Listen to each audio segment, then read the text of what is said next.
आज हम दोस्तों 11th क्लास में जो पीछे वाले पार्ट में हमने पढ़ा था एल्केन का नामकरण। अब इसके बाद में हम पढ़ेंगे, और एल्केन भी कौन सा पढ़ा था, अचक्रिय। अचक्रिय हाइड्रोकार्बन का नामकरण कर रहे थे, उसमें से हमने एल्केन का कंप्लीट कर लिया। और एल्केन का जो कंप्लीट कर लिया वो तो नियम कंप्लीट इसी के अंदर काम आएंगे।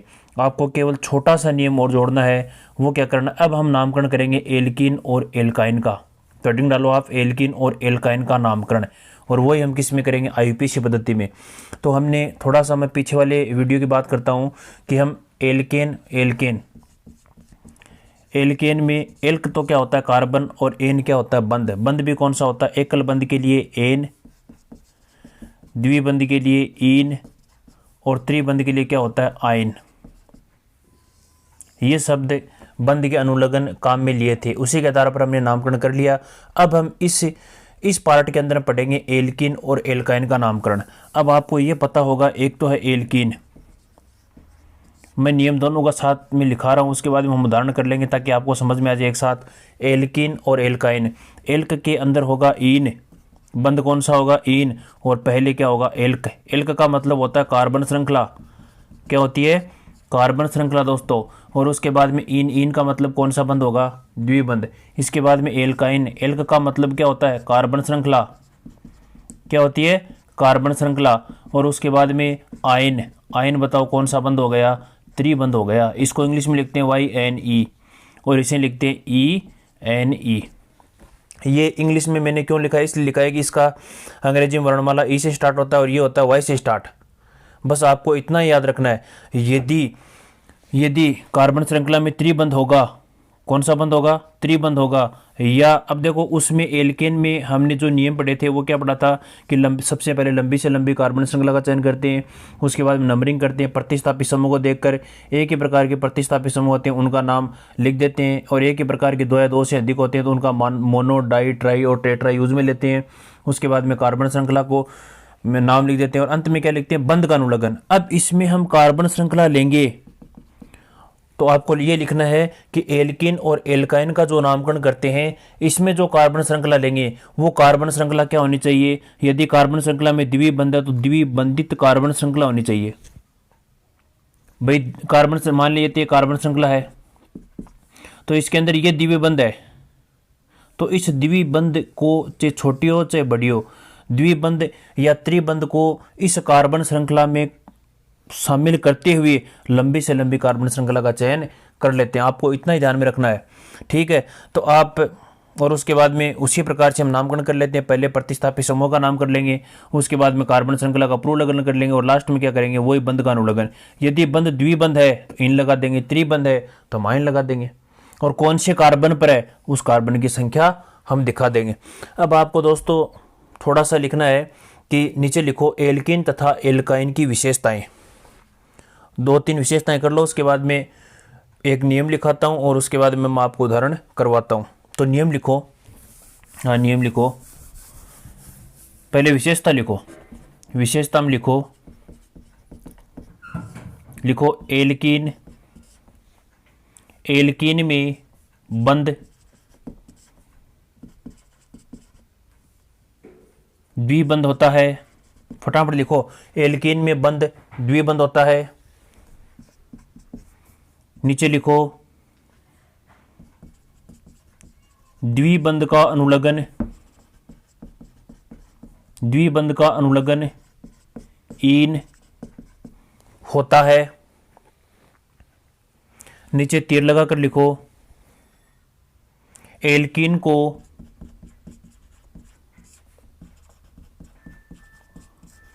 ओलेफिन्स कहा जाता है, एल्कीन को ओलेफिन्स कहा जाता है।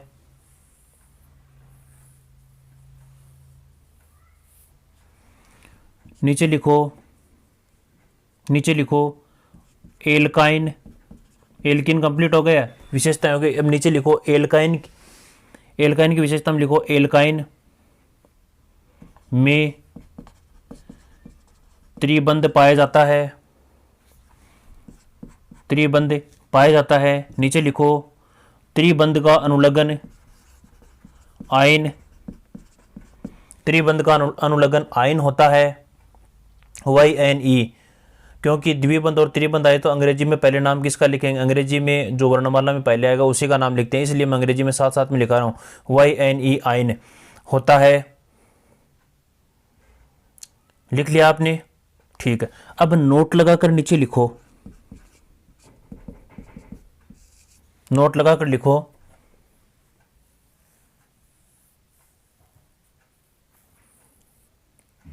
यदि नोट लगाकर लिखो, नोट लगा लिया, इसमें लिखो एल्कीन तथा एल्काइन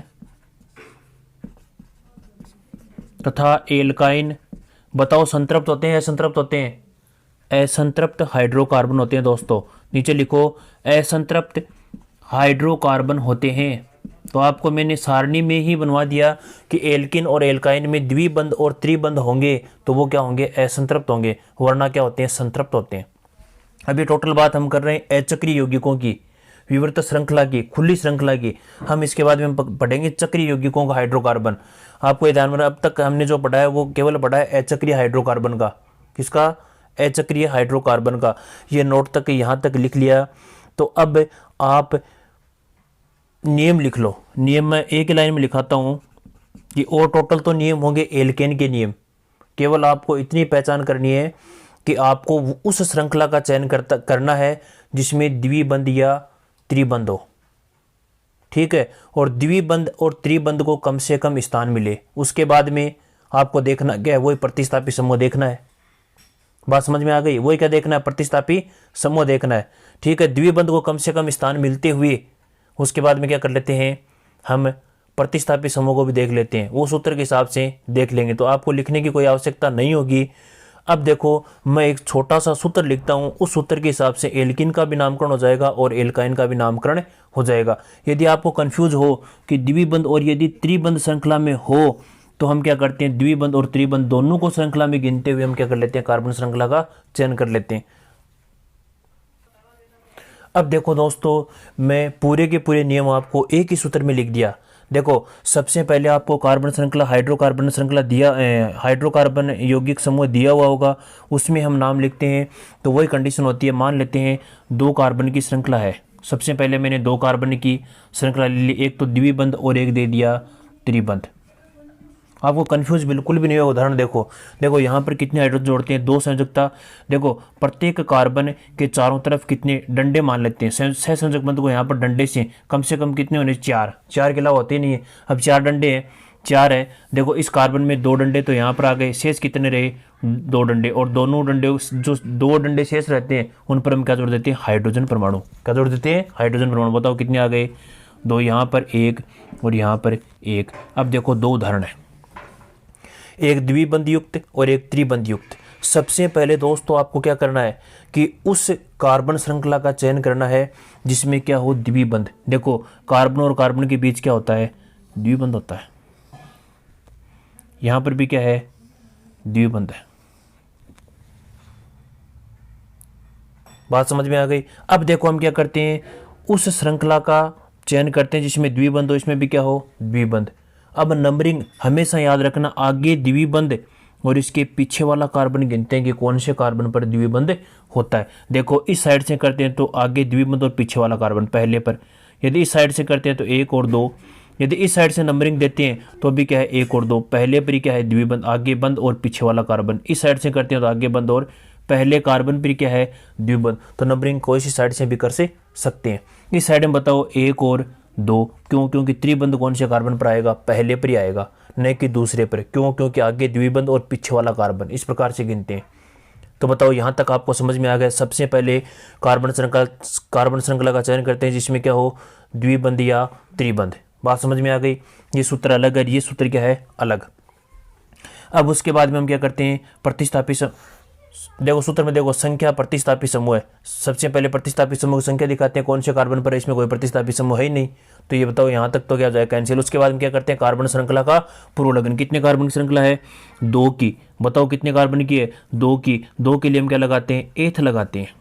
क्या लगाते हैं, एथ लगाते हैं। प्लस देखो अंत में क्या है, बंध की संख्या।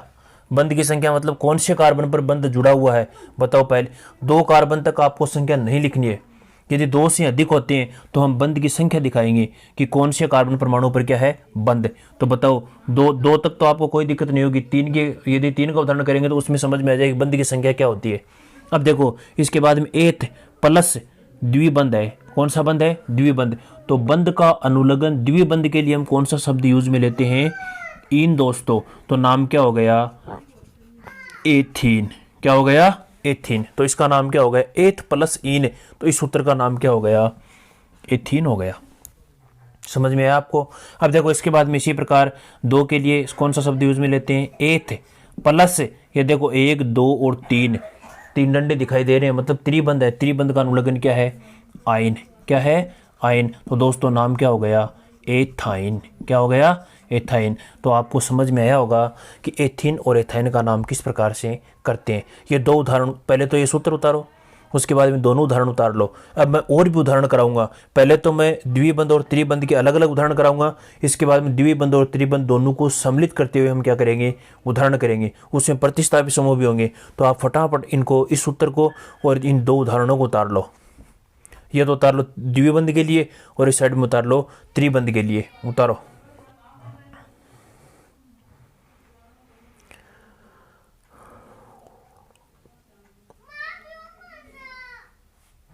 उतार लिया तो हम आगे चलते हैं दोस्तों। अब देखो दोस्तों, विशेषता में यदि थोड़ी सी जगह बची है तो उसमें छोटी सी बात और लिख लेना। देखो, नोट लगा कर लिख लेना। यदि जगह नहीं बची है तो नीचे लिख लेना नोट लगा कर। क्यों, क्योंकि हमने पढ़ा था एल्केन का सामान्य सूत्र, और हमने इसमें नहीं लिखा एल्केन का सामान्य सूत्र। और उसके बाद में उसी प्रकार हम करते हैं एल्कीन का सामान्य सूत्र। इसी प्रकार हम करेंगे एल्काइन का सामान्य सूत्र। एल्कीन का सामान्य सूत्र हमने पढ़ा था CnH2n+2। ये पढ़ा था दोस्तों, CnH2n+2। वहाँ पर n क्या है, 1 2 3 4 5। क्या है, 1 2 3 4 5 संख्या है। और इसमें हम 2 को कम कर देंगे, CnH2n, बस। बात समझ में। अब देखो, आपको याद कैसे करना है। एल्केन का सूत्र आपको याद हो गया। उसके बाद में एल्केन करने के लिए हम 2 को कम कर देंगे। बताओ, 2 कम हो गया। इसमें यदि करेंगे तो बताओ, 2 और कम करने के लिए हम क्या करते हैं, H2n-2। तो ये सूत्र आप तीनों लिख लो। देखो, इसका मतलब तो मैंने बताया था कि यदि एक ही कार्बन होगा, चलो 2 कार्बन होते हैं। कितने कार्बन होते हैं, 2। प्रत्येक में ले लेते हैं कि n बराबर कितने हो, 2। तो बताओ, इसमें यदि हम n बराबर 2 करते हैं तो बताओ कंडीशन क्या होगी, C2H2 गुणा 2 प्लस 2 बराबर सूत्र हो गया C2 2 गुणा 2 4 और 2 6। ये सूत्र बन गया। कहने का मतलब कार्बन परमाणु कितने हैं, शॉर्टकट में लिखना ही क्या कहलाता है, उसका अणुसूत्र कहलाता है। क्या कहलाता है, अणुसूत्र। बताओ, ये क्या हो गया, 2 कार्बन ले लेते हैं और दोनों कार्बन हाइड्रोजन कितने हैं, 3 तो बताओ बीच में एक ही बंदा आएगा। बताओ एल्केन बना या नहीं बना, इसका नाम हो गया एथेन। क्या हो गया, एथेन। इसी प्रकार हम और भी सूत्र बना सकते हैं। अब यदि इस सूत्र में मैं कर देता हूँ C बराबर 2, तो बताओ n बराबर क्या हो जाएगा, 2। यहाँ पर 2 आ गया, यहाँ पर क्या है, 2 गुणा 2 बराबर सूत्र क्या बन गया, C2H4। दोस्तों क्या बन गया, C2H4। देखो, हम कार्बन और कार्बन 2 कार्बन लिख लिए। हाइड्रोजन कितने हैं, 2 हाइड्रोजन जोड़ दिए। बात समझ में आ गई। अब इनकी 2 संयुक्ता पूरी करने के लिए बीच में क्या लगा देंगे, बंध। तो क्या बन गया, एथीन। क्या बन गया, एथीन। तो 2 कार्बन का एथीन का सामान्य सूत्र यही होता है, अभी पढ़ा हमने। इसी प्रकार देखो, इसका यदि हम लिख देते हैं, देखो इसका लिखेंगे तो बताओ कंडीशन क्या होगी, C2H2 गुणा 2 माइनस 2 बराबर दोस्तों क्या होगा, देखो यहाँ पर लिखते हैं C2H4 माइनस 2 बराबर क्या बन गया, C2H2। बताओ कार्बन तो हो गए 2 और एक एक क्या है, हाइड्रोजन परमाणु। तो बताओ संयोजकता पूरी करने के लिए 3 हाइड्रोजन परमाणु जोड़ देते हैं। तो आप अपनी कॉपी में उतार लेना एल्किन और एल्काइन का सामान्य सूत्र है। तो 2 कम कर लेना, याद हो गया, ट्रिक से याद हो गया, कोई दिक्कत नहीं है। उतार लिया आपने, ये उतारो। एल्केन का सामान्य उत्तर उतार लिया, नहीं उतार तो एक बार और उतार लेना। एल्केन का सामान्य सूत्र और एल्काइन का सामान्य सूत्र। अब हम करते हैं उदाहरण। अब देखो दोस्तों, मैंने उदाहरण लिख दिए। ये तो लिखे द्विबंध के उदाहरण और ये लिख दिए त्रिबंध के उदाहरण, ताकि आपको कंफ्यूज ना हो, साथ साथ में करवा रहा हूँ।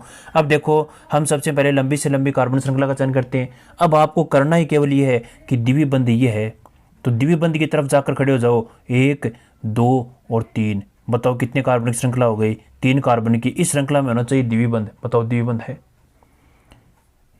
ये डब्बे में पैक किया। इस श्रृंखला का नाम हो गया मुख्य श्रृंखला। बताओ आपके सामने मुख्य श्रृंखला आ गई 3 कार्बन की। अब देखो, अब नंबरिंग करते हैं। नंबरिंग किस साइड से करेंगे? उस साइड से करेंगे जिस साइड में द्विबंध को कम से कम संख्या मिले। देखो 1 2, दूसरे कार्बन पर क्या है? द्विबंध। इस साइड से करते हैं, पहले पर क्या आ गया? द्विबंध। हमेशा आपको नोट ये करना है, आगे द्विबंध और पीछे वाला कार्बन। तो बताओ पहले पर क्या हो गई? ये बात समझ में आ गई। अब देखो उसके बाद में ये उदाहरण और देखो, इसी प्रकार हम ये कर लेंगे। बताओ त्रिबंध की श्रृंखला युक्त हम क्या कर लेते हैं? कार्बन श्रृंखला का चयन कर लेते हैं। बताओ इस साइड में पहले पर त्रिबंध आ रहा है। देखो ये हाइड्रोकार्बन तो आप 1 2 और 3 और 4 संयुक्ता पूरी हो रही है, इसलिए हम हाइड्रोजन नहीं जोड़ा।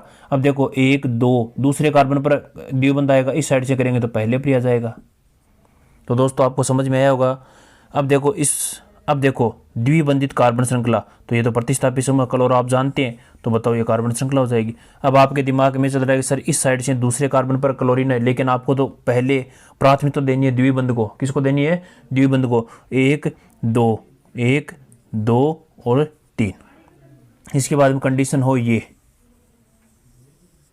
बात समझ में आ गई। तो बताओ किस साइड से? 1 2 और 3। अब हम लिख लेते हैं नाम। देखो क्या लिखते हैं? नाम लिखते हैं। या तो श्रृंखला बनानी। अब नाम लिखेंगे सबसे पहले। इसमें कोई प्रतिस्थापी समूह नहीं है, इसमें प्रतिस्थापी समूह 1 है, इसमें कोई नहीं, इसमें क्या है? 1। नाम लिख लेते हैं, लिखो। अब आपके दिमाग में सर इसको पहले नंबर क्यों? क्योंकि पहले त्रिबंध को देते हैं, द्विबंध और त्रिबंध को। ठीक है, अब नाम लिखो। बताओ नाम पहले कोई प्रतिस्थापी समूह की संख्या है कि कोई प्रतिस्थापी समूह है ही नहीं, तो यहाँ से कैंसिल हो जाएगा। इसके बाद में कार्बन श्रृंखला का पूर्व लगन। कितनी कार्बन श्रृंखला है? 3 की। 3 के लिए क्या लिखते हैं? प्रोप। इसका नाम लिखता हूं मैं, इसका नाम क्या हो गया? प्रोप। प्लस द्विबंध है तो नाम क्या होगा? प्रोपीन। क्या होगा? प्रोपीन। आपको समझ में आया होगा। यदि ऐसे नहीं समझ में आया तो हम क्या कर लेते हैं? Prop 3 prop. बताओ कौन से कार्बन पर द्विबंध है? पहले कार्बन पर, तो प्रोप 1 इन। प्रोप 1 इन। ये तो आप जानते हैं, शब्द और अंक के बीच हाइपन, शब्द और अंक के बीच क्या लगा देते हैं? हाइपन लगा देते हैं। बात समझ में आई होगी। बताओ इसका नाम क्या होगा? 2 क्लोरो। 2 क्लोरो और 3 कार्बन के लिए क्या होगी? प्रोपीन या 1 प्रोपीन या प्रोप 1 इन। बात समझ में आ गई। प्रोप 1 इन ऐसे भी लिख सकते हैं, प्रोप 1 इन। क्यों? क्योंकि ऐसे लिखेंगे तो आगे आपको कन्फ्यूजन नहीं होगा कि हम ऐसे क्यों लिखते हैं। आपको किताबों में ऐसे मिल जाएगा 1 प्रोपीन। क्या मिलेगा? 1 प्रोपीन। ऐसे भी मिलेगा, लेकिन ये मेथड आपको यूज में लेना है, इसलिए लेना है कि 2 या 2 से अधिक यदि द्विबंध और त्रिबंध होते हैं तो उसमें आप कन्फ्यूज नहीं होंगे। ठीक है, ये आपको समझ में आई होगी बात। इसके बाद बताओ इसका नाम क्या होगा? 1 2 3। 3 के लिए क्या लगाते हैं? प्रोप और 1 आइन। 1 आइन। इसे ऐसे भी कर सकते हैं, प्रोपाइन 1 प्रोपाइन या प्रोप 1 आइन। प्रोप 1 आइन। ठीक है, बताओ इसका नाम क्या होगा? बताओ पहले प्रतिस्थापी समूह की संख्या कौन से कार्बन पर है? तीसरे पर। बताओ 3 क्लोरो। नाम क्या हो गया दोस्तों? 3 क्लोरो और 3 कार्बन के लिए क्या कहते हैं? प्रोप। क्या कहते हैं? प्रोप। और 1 पर क्या है? आइन। तो 3 क्लोरो 1 प्रोपाइन। 3 chloro 1 propyne. या बुक में ऐसे मिल सकता है 3 क्लोरो प्रोपाइन। 3 क्लोरो प्रोपाइन या 3 क्लोरो 1 प्रोपाइन। क्यों? क्योंकि 3 कार्बन तक कोई दिक्कतें नहीं होती है। उतारो आप, ये है, उतारो फटाफट, ये उदाहरण उतारो। इसके बाद मैं मिक्स लेता हूं।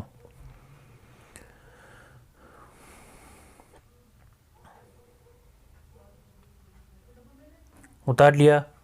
ठीक है, अब मैं 5-7 उदाहरण मिक्स में लेता हूं ताकि आपको कंफ्यूजन न हो। देखो द्विबंध के लिए इन लगा दिया और त्रिबंध के लिए क्या लगा दिया? आयन। अब देखो दोस्तों कुछ द्विबंध के उदाहरण है, इससे आपको पूरे कंफ्यूज दूर हो जाएंगे। देखो पहला उदाहरण, दूसरा, तीसरा और चौथा, चारों उदाहरण में आपको कंफ्यूज आपका पूरा दूर होगा। देखो द्विबंध है, द्विबंध है, द्विबंध है, द्विबंध है, यह तो आपको पहचान करनी है और उस श्रृंखला का चयन करना है जिसमें क्या हो? द्विबंध हो। क्या हो? द्विबंध। बताओ द्विबंधित कार्बन श्रृंखला है या नहीं। 1 2 3 और 4, चारों में कार्बन श्रृंखला है। बताओ इसमें द्विबंध है, द्विबंध में क्या है, कार्बन श्रृंखला है 4 की, 1 2 3 और 4। अब आपके दिमाग में ये चल रहा है कि नंबरिंग करते हैं। बताओ 1 2 द्विबंध है, बताओ श्रृंखला है, ये तो प्रतिस्थापी समूह क्लोरो। बताओ ये भी क्या है, द्विबंध है। नंबरिंग करते हैं 1 2 3 और 4। अब करेंगे नंबरिंग।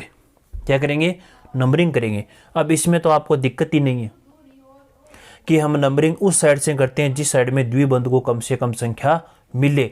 अब देखो इस साइड से करेंगे 1 2 3, बताओ तीसरे पर आगे द्विबंध और पीछे वाला कार्बन तीसरे पर क्या है, द्विबंध है। इस साइड से करेंगे बताओ पहले पर ही है, तो बताओ 1 नंबर हम द्विबंध को देंगे 1 2 3 और 4। आपको समझ में आएगा दोस्तों। अब इसके बाद देखो इस पर नंबरिंग, पहले मैं नंबरिंग करके बता देता हूँ ताकि नाम तो आप स्वयं भी लिख सकते हैं। देखो इसमें नंबरिंग करते हैं, किस साइड से करते हैं 1 2, दूसरे पर आगे द्विबंध और पीछे वाला कार्बन दूसरे पर ही है। इस साइड से करते हैं 1 और 2, बताओ कोई सी साइड से नंबरिंग करते हैं, आएगा तो कहाँ पर, 2 पर ही, तो हम इस साइड से कर लेते हैं, कोई दिक्कत, ठीक है। अब देखो अब इसमें नंबरिंग करते हैं 1 2, बताओ पहले आपको इसको भूल जाओ प्रतिस्थापी समूह को। बताओ कौन से कार्बन पर आ रहा है, दूसरे पर। इसमें बताओ कौन से पर आ रहा है, दूसरे पर। अब आपको ये पता है कि इस श्रृंखला में दूसरे कार्बन परमाणु पर ही क्या आ रहा है, द्विबंध आ रहा है। अब इसके बाद में अब आपके कंफ्यूज ये चल रहा है कि सर इस साइड से नंबरिंग करें या इस साइड से। हम इस साइड से नंबरिंग करेंगे क्योंकि द्विबंध के साथ साथ हम प्रतिस्थापी समूह क्या मिले, कम से कम संख्या मिले, तो नंबरिंग इस साइड से हो जाएगी 1 2 3 और 4। दूसरे पर द्विबंध है तो दूसरे पर क्या है, प्रतिस्थापी समूह क्लोरो भी है। कंफ्यूज आपको दूर। अब एक और देखो, अब आपके दिमाग में 1 और 2, पहले इनको भूल जाओ आप, ब्रोमीन और क्लोरीन को। तो बताओ दूसरे पर क्या है, द्विबंध, और इस साइड में दूसरे पर भी क्या है, द्विबंध है। अब दिमाग में चल रहा है कि सर इस साइड में प्रतिस्थापी समूह और इस साइड में भी दूसरे पर क्या है, प्रतिस्थापी समूह है। तो अब हम क्या करते हैं कि इनका नाम पूछ लेते हैं। क्या पूछ लेते हैं, नाम। यदि एक ही समान समूह तो कोई दिक्कत नहीं है, लेकिन अलग अलग समूह तो हम क्या पूछते हैं, नाम पूछते हैं। इसका नाम पूछते हैं अंग्रेजी में कि भाई तेरा नाम बता, अंग्रेजी में क्या है, क्लोरो। बताओ सी से स्टार्ट होगा, इसका अंग्रेजी में नाम क्या है, ब्रोमो। बी आर से स्टार्ट होगा, बी से स्टार्ट होगा, ब्रोमो बी आर है, बी से स्टार्ट होगा। तो बताओ अंग्रेजी में पहले कौन आता है, बी आर। तो हम नंबरिंग किस साइड से करेंगे, इस साइड से दे देंगे 1 2 3 और 4। अब हम नाम लिख लेते हैं। नाम लिखो। देखो नाम लिखेंगे तो कैसे लिखेंगे, बताओ 1 2 3 और 4। 4 के लिए कोई प्रतिस्थापी समूह है नहीं। 4 के लिए कार्बन श्रृंखला का पूर्व लगन क्या होता है, ब्यूट। क्या होता है, ब्यूट। बताओ कौन से पर इन है, 1 पर, तो हम दिखा देंगे 1 ब्यूटीन या ब्यूट 1 इन, ब्यूट 1 इन। तो इसका दूसरा नाम भी होता है, बताओ 1 ब्यूटीन, 1 ब्यूटीन, ऐसे भी लिख सकते हैं। लेकिन यह आप याद रखो ताकि आप कंफ्यूज न हो, ठीक है। अब इसके बाद देखो इसका नाम बताओ क्या होगा, ब्यूट। दूसरे पर क्या है, द्विबंध, ब्यूट 2 इन या 2 ब्यूटीन, ब्यूट 2 इन या 2 ब्यूटीन। आपको समझ में आएगा दोस्तों। अब इसके बाद में इसका नाम लिखो 2 क्लोरो। नाम सेम ही होगा, 2 क्लोरो, 2 क्लोरो ब्यूट 2 इन, ब्यूट 2 इन। आपको समझ में आया होगा।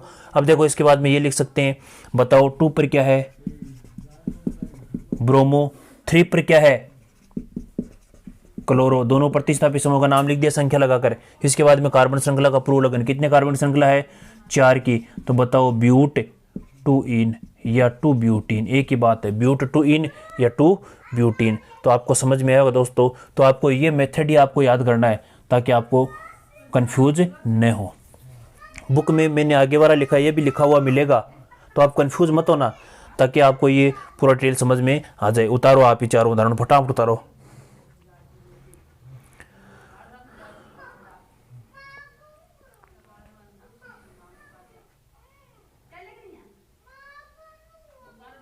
अब मैं त्रिबंध के उदाहरण कुछ लिखा देता हूँ ताकि आप कंफ्यूज न हो। तो मैं आपने उतार लिया तो मैं यहीं पर बता दूँ आपको ताकि आपको कंफ्यूज न हो। देखो यदि यहाँ पर क्या आ जाए, त्रिबंध आ जाए। देखो दोस्तों यहाँ पर मैंने 3 बंध लगा दिए, तो बताओ 1 2 3 और 1 4, इस हाइड्रोजन को हटाना पड़ेगा। इन्हीं उदाहरणों के माध्यम से बता रहा हूँ, आपने उतार लिया, देखो आप, ताकि आपको कन्फ्यूजन हो। ज़्यादा उदाहरण आप बुक से ज़्यादा से ज़्यादा उदाहरण करो। देखो 1 जुड़ जाएगा, ठीक है, बताओ कितने जोड़ दूँ, ये भी हटेगा, ये हट जाएगा, 1 2 और 3 और 1 4। बताओ यहाँ पर 3 बंद लगा देते हैं, तो बताओ ये हट जाए। 2 उदाहरण देख लो आप, ये हटा देंगे, ठीक है, और यहाँ पर चलो ये लिख लेते हैं, ये त्रिबंध है, ठीक है, ये आ गया क्लोरीन, ये क्या आ गया, क्लोरीन। ऐसे देख लो आप, ठीक है। यहाँ पर भी क्या होगा, ये हटेंगे। अब देखो ये उदाहरण देखो, अब बताओ 1 2 2 पर आ गए, 1 2 1 और 2, इस साइड से नंबरिंग करते हैं, 1 2, दूसरे पर क्या है, त्रिबंध, इस साइड से करते हैं 1 2, दूसरे पर त्रिबंध आ रहा है, त्रिबंध का उदाहरण ले लिए, ठीक है। तो अब हम क्या कर लेते हैं, प्रतिस्थापित समूह को देख लेते हैं। तो नंबरिंग इस साइड से हो जाएगा 1 2 3 और 4। अब देखो इसका नाम लिखेंगे, क्या लिखेंगे, 4 कार्बनिक श्रृंखला है, ब्यूट, नाम तो क्या आएगा, ब्यूट, और बताओ 1 पर क्या है, आयन, तो ऐसे भी लिख सकते हैं 1 ब्यूटाइन, 1 ब्यूटाइन। बात समझ में आया होगा। अब बताओ इसका नाम क्या होगा। अब देखो हम दोस्तों इसका उदाहरण पढ़ते हैं, इसका नाम क्या होगा, but two yne, but two yne. अब बताओ इसका नाम क्या होगा, इसका नाम ये होगा 1 क्लोरो, 1 2 3 4, और 4 के लिए क्या आते हैं, ब्यूट, और बताओ 2 आयन, ब्यूट। अब दोस्तों इसके आगे कुछ और उदाहरण है, उनको देखो आप फटाफट, ताकि आपको कंफ्यूजन न हो। देखो अब मैंने द्विबंध और त्रिबंध को साथ में ले लिया। अब उस श्रृंखला का चयन करते हैं जिसमें क्या हो, द्विबंध और त्रिबंध साथ में हो, द्विबंध और त्रिबंध क्या हो, साथ में हो। बात समझ में आई आपको। अब देखो उसके बाद में हम करते हैं नंबरिंग। अब नंबरिंग आपके दिमाग में चल रहा है कि सर एक पहले कार्बन परमाणु पर ही क्या आ रहा है, द्विबंध, और पहले पर ही क्या आ रहा है, त्रिबंध आ रहा है। तो दोस्तों अब हम क्या करेंगे, नंबरिंग उस साइड से करेंगे। देखो अब अंग्रेजी में नाम पूछ लेते हैं, द्विबंध का नाम पूछते हैं इन, और त्रिबंध का नाम पूछते हैं आयन। क्या पूछते हैं, आयन पूछते हैं। तो अब क्या समझ में आएगा, इन और आयन। इन तो होता है ई से स्टार्ट, और आयन होता है वाई से स्टार्ट होता है। अब देखो इन ई पहले आता है या वाई ई पहले आता है, तो नंबरिंग करते हैं इस साइड से 1 2 3 और 4। अब देखो इसका नाम क्या होगा, और इसकी नंबरिंग करते हैं, तो द्विबंध को श्रृंखला में शामिल करते हैं, दोनों द्विबंध को श्रृंखला में शामिल कर लेते हैं। नंबरिंग की साइड से पहले पर द्विबंध और पहले पर द्विबंध, लेकिन प्रतिस्थापित समूह है इसलिए नंबरिंग करते हैं इस साइड से।